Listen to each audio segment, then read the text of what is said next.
Bonjour et bienvenue dans ma série hebdomadaire Amour et gratitude. Alors, cette semaine, nous allons aborder un sujet qui suscite beaucoup d'intérêt depuis plusieurs années. Je ne parlerai pas ici de manifestation, mais de l'art de la création consciente, donc de vivre de son vrai moi supérieur plutôt que de l'ego. On nous a enseigné beaucoup de choses sur ce que on crée, sur ce que nous pouvons créer dans nos vies, sur la façon de créer. Certaines sont inspirantes, d'autres un peu trompeuses. Alors, la plupart du temps, on nous dit que créer, c'est se fixer des objectifs, travailler dur, viser des résultats ou visualiser ce qu'on désire.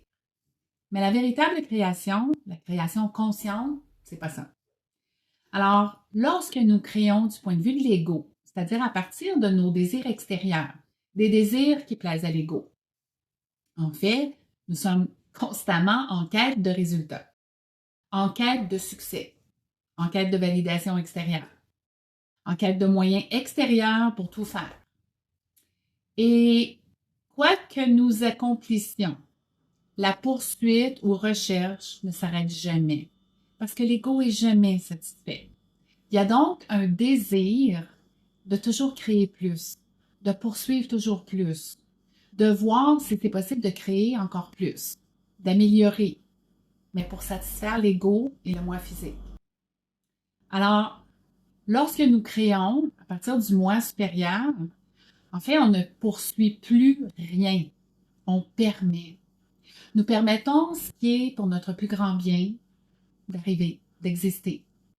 On s'aligne sur la volonté, mais sur celle de notre moi supérieur ou de Dieu, sachant que ce qu'on permet va nous apporter le bonheur et encore plus.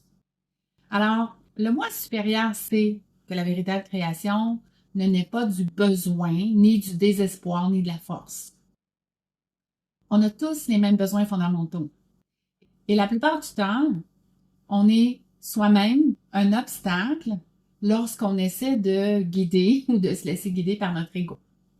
Tout vient donc de l'alignement, de l'inspiration, de la confiance ou de la foi. Dès qu'on reçoit une idée, elle nous appartient. Dès qu'on reçoit une idée, c'est qu'on peut le réaliser. Alors, c'est déjà semé parce qu'on y réfléchit et on expérimente des sentiments qui sont reliés à l'idée. Chaque semence contient toute la séquence de son développement.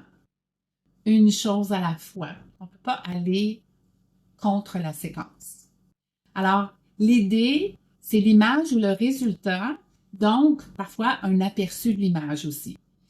Un peu comme si vous achetez des semences pour votre jardin et que le petit sac en papier, sur le petit sac en papier, en fait, vous allez avoir l'image de ce que ça va devenir.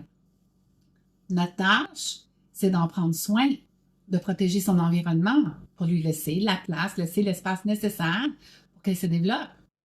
Mais nous sommes vraiment rapides à prendre une idée, à l'analyser, à savoir comment faire pour qu'elle grandisse à notre rythme, avec des soins, sans tenir compte de ses propres besoins. Nous savons tous que le résultat, ce n'est pas quelque chose que nous devons lutter pour obtenir, mais quelque chose que nous devons laisser se développer. C'est la même chose avec l'idée que nous recevons. C'est comme la semence d'un jardin. Alors aujourd'hui, on va explorer ce que ça signifie co-créer depuis l'espace de conscience supérieure, où en fait on dépasse les illusions des désirs qui proviennent de l'ego et on évolue vers une création sans effort. Ça signifie pas qu'il n'y aura pas d'obstacles, parce que comme en jardinage, il y a des moments où notre tâche consiste à éliminer ce qui empêche la semence de trouver sa place, de recevoir la lumière et la pluie en quantité suffisante pour que sa croissance se fasse harmonieusement. On doit désherber. Alors parlons d'illusions créatrices de l'ego. La première chose à comprendre est que ce que nous appelons créer au quotidien est souvent même pas de la vraie création. L'ego crée à partir du manque.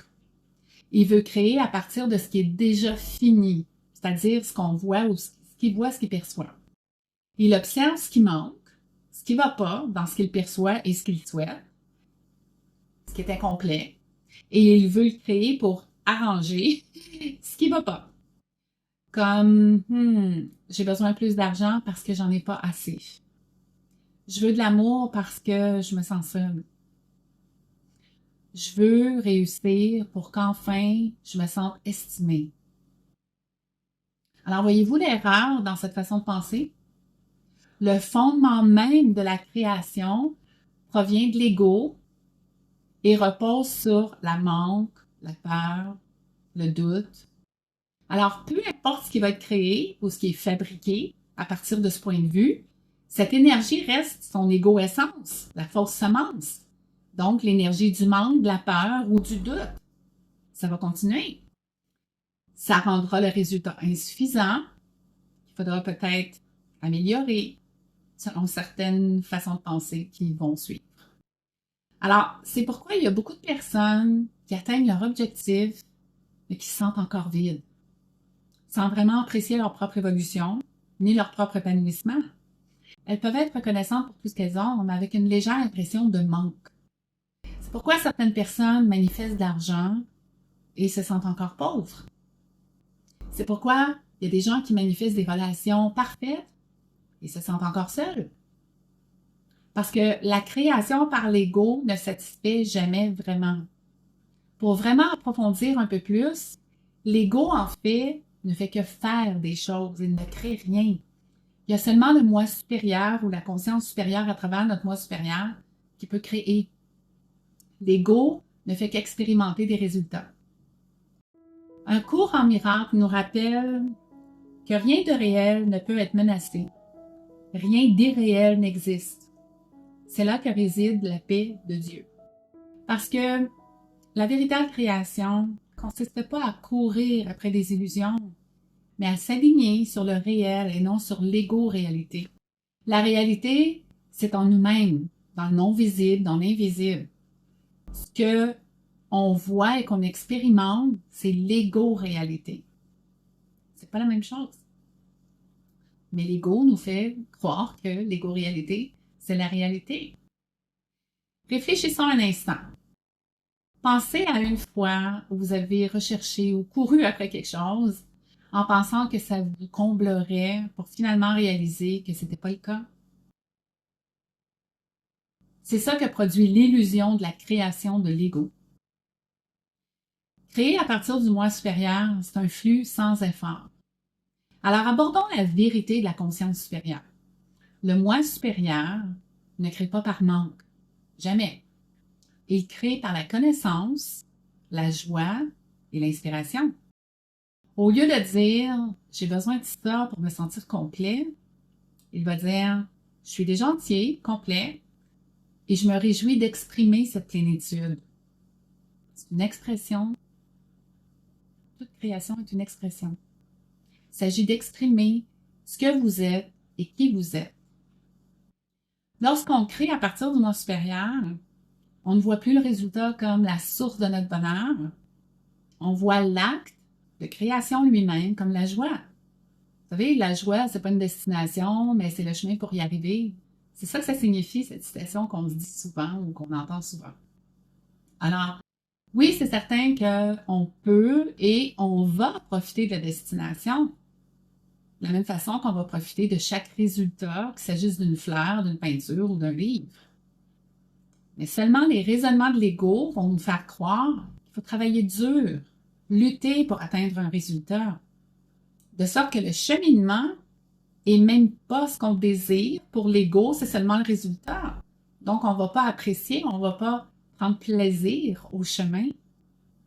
Et le résultat profite uniquement à l'ego, une fois accompli. Et même l'ego en profite même pas parce qu'il n'est jamais satisfait. Pensez à la nature. Un arbre se force pas à pousser. En réalité, il n'est jamais fini de pousser. Sa vie, c'est de se développer. Comme nous. Une rivière, elle essaie pas de couler. Elle suit son cours et elle est déjà ce qu'elle est en suivant son cours. Une fleur, elle travaille pas dur pour s'épanouir, pour fleurir. Elle suit simplement sa propre séquence de croissance qui est déjà dans sa semence. C'est la même chose avec les idées. La création se produit parce qu'elle est naturelle, sans effort et harmonieuse. Mais On veut tellement se baser sur notre propre ego pour tout. Jésus a dit, le royaume de Dieu est en vous. Ça signifie que la création ne se produit pas en dehors de nous, mais à l'intérieur. On ne construit pas des choses à l'extérieur de nous, mais en nous. Le plan, il est déjà en nous. Dès que nous recevons une idée inspirée, on porte déjà toute la création en nous-mêmes. Mais l'ego interfère, comme toujours. Alors, l'ego perçoit l'idée, puis là, il va se demander, comment est-ce que je peux faire pour matérialiser ça? On le fait tous. Parce que dans notre situation actuelle, quand on reçoit l'idée, on voit peut-être qu'on n'aura pas tout ce qu'il faut. On va avoir besoin de choses. Donc, on ne pourra pas y parvenir. Alors, l'ego panique en nous faisant croire qu'on ne sera pas capable. Mais si on se laisse, en fait, si on laisse chaque semence s'épanouir, en nous occupant donc de suivre nos actions inspirées, en étant conscient des synchronicités, on va avoir tout ce qui est nécessaire en son temps divin pour y parvenir selon la séquence. À partir de nos pensées provenant de l'ego, on décide même du temps nécessaire que chaque semence devrait prendre pour pleinement fleurir. C'est ça que fait l'ego. On le fait encore tous. Parfois de moins en moins en vieillissant ou en évoluant. Mais le moi supérieur, lui, va dire « J'ai confiance que cette idée est déjà en train de se développer. Mon seul rôle est de rester aligné et de la laisser éclore. » Avez-vous déjà eu une idée qui vous semblait juste, mais que dès que vous avez commencé à la forcer, c'est devenu difficile? Vous vous êtes même peut-être dit « c'était peut-être pas une bonne idée finalement parce que je ne sais pas comment je vais faire pour y arriver. » En fait, lorsqu'on interfère avec le contrôle de l'ego, on bloque le développement naturel. Les pensées, les croyances provenant de l'ego sont comme des mauvaises herbes qui entourent la fleur, qui l'étouffent et qui l'empêchent de pousser. L'ego veut des résultats. Il voit une idée comme un moyen d'atteindre un but. Mais le moi supérieur sait que l'idée elle-même, elle est déjà accomplie. L'enseignement d'Abrahamique, c'est souvent mal compris, mais il enseigne en réalité, dès que vous demandez, on vous donne. Le travail qu'il vous reste est de vous aligner sur ce que vous avez déjà créé vibratoirement. Ça signifie qu'au moment où vous recevez une pensée inspirée, la création existe déjà. C'est l'image du résultat. Il vous reste plus qu'à vous y accorder plutôt que de la forcer. S'y conformer, ça signifie suivre nos actions inspirées, s'éloigner des pensées qui proviennent de notre ego. Imaginez planter une semence dans votre propre jardin. Si vous plantez une semence, que vous passez votre temps à la déterrer sans cesse pour la surveiller, pour voir si ça fonctionne comme vous voulez, elle ne va pas pousser. C'est comme recommencer chaque fois. Si vous l'arrosez trop, par peur, parce que vous ne savez jamais si vous en avez fait assez, vous allez la noyer. Si vous faites confiance au processus et que vous la nourrissez avec soin, pas le soin que l'ego pense nécessaire, mais celui qu'elle va vous montrer nécessaire pour elle, elle va grandir sans effort. Vous savez, sans effort, ça ne signifie pas que vous ne ferez aucune action. Ça signifie que vous ne forcerez pas rien par l'ego. Ça devient donc plaisant, amusant, joyeux d'en prendre soin. Et si vous commenciez à considérer toutes les créations comme des semences dans le jardin de votre esprit, si au lieu de courir après les résultats, vous nourrissiez simplement votre alignement personnel et laissiez libre cours à son épanouissement, vous vivriez alors en tant que créateur conscient. Comment entrer pleinement dans l'art de la création consciente? Bachar enseigne un principe super simple et profond. Suivez votre enthousiasme, votre passion le plus profond, la plus profonde, sans insister sur le résultat. Parce qu'on sait que c'est agréable de profiter du cheminement et que le résultat, c'est ce qu'on va vivre, mais on ne peut pas vivre ça dans l'instant présent. C'est ce qui nous rend joyeux et qui nous passionne qu'on peut vivre dans le moment présent. Le moi supérieur nous parle à travers nos passions. J'ai fait un épisode sur ça. C'est peut-être la clé que vous aviez besoin. Au lieu de vous concentrer sur le résultat souhaité, concentrez-vous uniquement sur l'énergie qui vous appelle maintenant. À chaque maintenant, à chaque moment présent. Demandez-vous qu'est-ce qui vous passionne aujourd'hui, qu'est-ce qui vous passionne dans l'instant présent. Ça ne signifie pas d'abandonner vos responsabilités quotidiennes, mais en fait, de profiter de l'instant présent de la manière dont vous le vivez. Des fois, ça peut vouloir simplement dire écouter des chansons qu'on aime pendant qu'on fait quelque chose qu'on aime un peu moins. Demandez-vous qu'est-ce qui vous semble en phase avec l'instant présent. Vous savez, l'ego va proposer beaucoup d'options pour ne pas profiter du moment présent. Il va dire, et si ça ne marche pas? Et si j'échoue? Et si je fais ça pour rien? Et si ça n'arrive pas à temps? Vous savez, tous les et si négatifs, tous les scénarios du type au pire aller, c'est l'ego. Et le moi supérieur sait qu'il n'y a pas d'échec. Il n'y a que du développement, de l'épanouissement et du développement. On doit tous être pleinement présents dans le processus.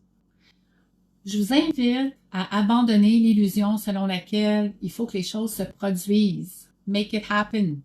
En réalité, comme nous l'avons vu, la seule façon d'y parvenir, le vrai make it happen avec sagesse, c'est de s'aligner et de laisser le processus se dérouler. Lorsque tu auras appris à décider avec Dieu, toutes les décisions deviendront aussi faciles et justes que de respirer. Aucun effort n'est requis et tu seras guidé aussi doucement que si tu étais porté sur un chemin paisible en été. Un courant miracle. La création est censée se faire sans effort. Seulement l'ego le complique. Cette semaine, lorsque l'inspiration vous viendra, faites-lui confiance. Lorsqu'une idée vous passionne, suivez-la, même si c'est seulement quelques minutes. Lorsque le doute surgit, arrêtez-vous, laissez-le aller et réalignez-vous. Merci beaucoup de vous être joints à moi encore dans la réflexion de cette semaine. J'espère que vous appréciez ma série Amour et gratitude autant que moi. Je vous encourage à partager les vidéos avec vos amis, votre famille, votre audience. On ne sait jamais qui a besoin d'entendre la même chose que vous entendez. N'oubliez pas d'inspirer, de laisser aller toutes les pensées, les visions qui proviennent de votre ego, de voir avec votre âme et d'aimer. À la semaine prochaine. Si cette réflexion vous interpelle et que vous vous sentez appelé à approfondir votre pratique, je vous invite à explorer le guide électronique. Les e-guides ou les traitements mentaux spirituels sont conçus spécialement pour soutenir votre cheminement. Vous pouvez également devenir membre et accéder gratuitement à toutes ces ressources hebdomadaires. Et si vous souhaitez simplement donner en signe de gratitude, les dons sont toujours accueillis avec amour. Simplement suivre les liens dans la description. Quelle que soit la manière dont vous choisissez de vous engager et de partager, sachez que votre présence et votre dévouement à votre cheminement personnel sont toujours sincèrement appréciés.